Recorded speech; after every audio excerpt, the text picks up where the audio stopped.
Hollywood generally isn't very good at making films. Oh, sorry, I guess I was supposed to say more than that. Hollywood generally isn't very good at making films about sex workers. In our culture, sex work carries a stigma. As a broad umbrella term about stripping, exotic dancing, and prostitution, sex work is essentially societal taboo. It's criminalized in most countries, and in America, sex work is legislated to either be burdensomely regulated or illegal. There may be some moral rationale for this type of legislation, i.e. preventing sex trafficking, but the truth is our current laws criminalizing sex work under the guise of combating bad actors puts sex workers both at financial risk and physically precarious positions. Take 2018's Fight Online Sex Trafficking Act, or FOSTA or SESTA, as an example. The purpose of the bill was to fight illegal sex trafficking. At least that's what it was described to do. The bill had bipartisan support. It passed in the Senate 97-2, with one of those nay votes being Rand Paul of all people, and it was signed into law by President Trump. And FOSTA and SESTA were a big mistake. Senator Ron Wyden of Oregon explained his vote against FOSTA and SESTA as follows. History shows that politicians have been remarkably bad at solving technological problems. This bill will only prop up the entrenched players who are rapidly losing the public's trust. The failure to understand the technological side effects of this bill, specifically that it will become harder to expose sex traffickers while hamstringing innovation, will be something that this Congress will regret. The bill passed today by the House will make it harder to catch bad actors and protect victims by driving this vile crime to shadowy corners of society that are harder for law enforcement to reach. The purpose of FOSTA and SESTA were more or less to make platform holders on the internet, like say Twitter or Tumblr, legally liable for sex trafficking and or sex work that is solicited on those said platforms. However, this approach to combating sex trafficking was very problematic, as stated in a 2018 Vice article that echoed those sentiments. Per the article, it could be months or as late as January 2019 before FOSTA is enacted, and anyone could be charged under the law. But even in the days immediately after the bill passed in Congress, platforms started scrambling to proactively shut down forums or whole sites where sex trafficking could feasibly happen. Fringe dating websites, sex trade and advertising forums, and even portions of Craigslist were taken down in the weeks following, while companies like Google started strictly enforcing terms of service around sexual speech. One of the websites key to the FOSTA debate was Backpage, a site where users posted advertisements frequently for sexual services. Federal authorities seized Backpage on Monday, 2 days before Trump even signed the bill, demonstrating that the FBI never really needed FOSTA's backing to indict the site to begin with. Lola, a community organizer with Survivors Against SESTA, told Vice in a Signal message that this is literally a life or death law for sex workers. To quote her, "I know so many people who were able to start working indoors or leave their exploitative situations because of Backpage and Craigslist," she told Vice. They were able to screen for clients and keep themselves safe and save up money to leave the people exploiting them. And now that those sites are down, people are going back to pimps.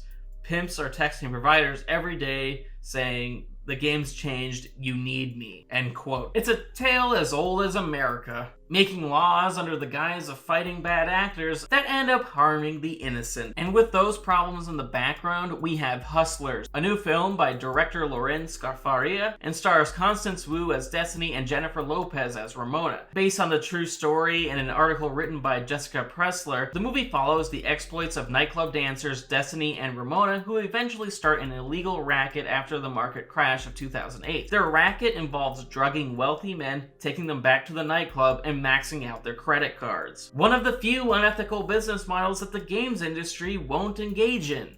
For now. As a movie, Hustlers is terrific on multiple fronts, the most notable of which is how the film works both as a crime drama and a heartfelt narrative about sisterhood. On the one hand, you have this great Martin Scorsese-style film adaptation of a criminal enterprise starting from occupational and monetary necessity that steadily and eventually evolves into a criminal enterprise, and on the other hand, Hustlers is a rare movie told from a woman's perspective and restricts male viewpoints to the plot's periphery. As a result, Hustlers can feel very intense at times, but also very heartwarming, which is a really odd dynamic, but it works really well in this film. Despite the serious crimes these women are committing, watching the strong bonds of sisterhood take hold is an absolute joy. The performances by Constance Wu and Jennifer Lopez are electric. The duo have terrific chemistry and play off well in both comedic and dramatic moments, mostly because Lopez's character of Ramona is written to be a risk taker, while Wu's destiny is more careful and deliberate, which makes for some terrific tennis court style exchanges. However, the crimes they're committing are still taken very seriously. Hustlers doesn't mince words.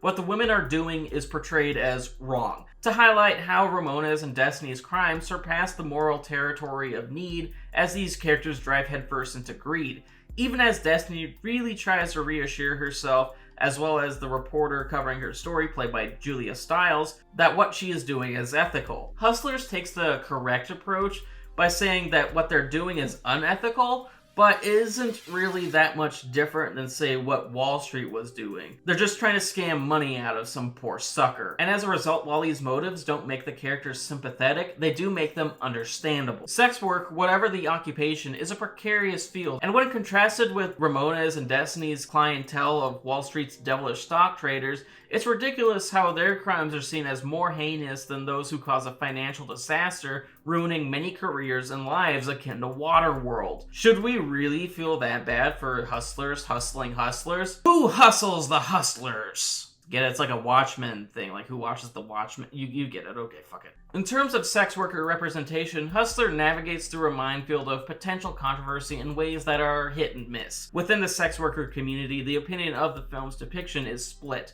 The film's production featured many women with experience in the field, like Cardi B, and featured actual dancers. The film is considered to mostly have done a good job, even though the real-life inspiration for Ramona didn't care for J-Lo's interpretation of her person. Some laud the film for finally showing some truth to the real-life experiences, while others criticized specific thematic and narrative aspects of the portrayal of life as a sex worker. And this isn't something I can really get a statement on whether something is done correctly or wrongly. This is up to people who have lived that experience and know what it's like, which I don't. I had to do sex work before, so my opinion on this aspect of the movie is very secondary, even beyond secondary, like third, fourth, fifth, maybe even sixth. I can only say that I liked the film, which I did a lot.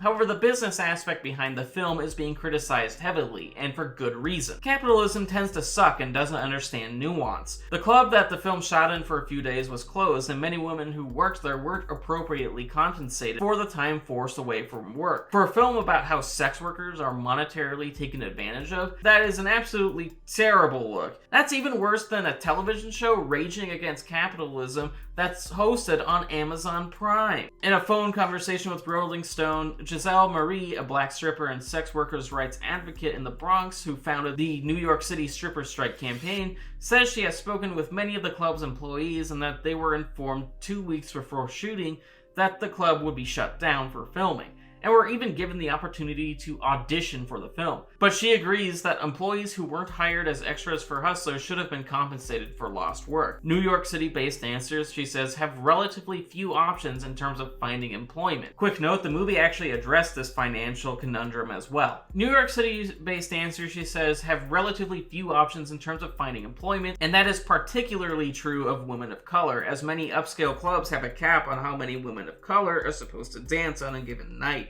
Rolling Stone quotes Giselle Marie, "That's these girls' livelihoods on the line," she says. But she doesn't blame the Hustlers crew for this so much as the current employment laws in place that do little to protect dancers. She says, as far as being protected financially or getting paid, people feel like we are disposable. Amazingly enough, the controversy about sex workers not getting paid for a movie about sex workers not getting paid was not the only controversy that this film landed itself in. Corporate social media accounts that aren't Wendy's can be extremely tone deaf and have an inability to read the room at times, and this is sadly true of an ill-advised marketing campaign for Hustlers dubbed Tweet Your Hustle, which is yet another bad look in an era post-FOSTA and SESTA. You know, the laws that make it really hard to tweet about hustling.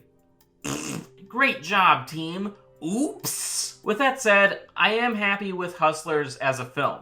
It's a damn good movie in terms of being the complete package of terrific acting and dramatic storytelling, and criticisms about its marketing and in-movie narrative choices from the sex worker community are enlightening. I found it a great way to learn more about topics that I'm pretty much ignorant of. So Hustlers, yes, I recommend. It's a very good movie worth seeing, and also one that's worth reading about afterward. See ya.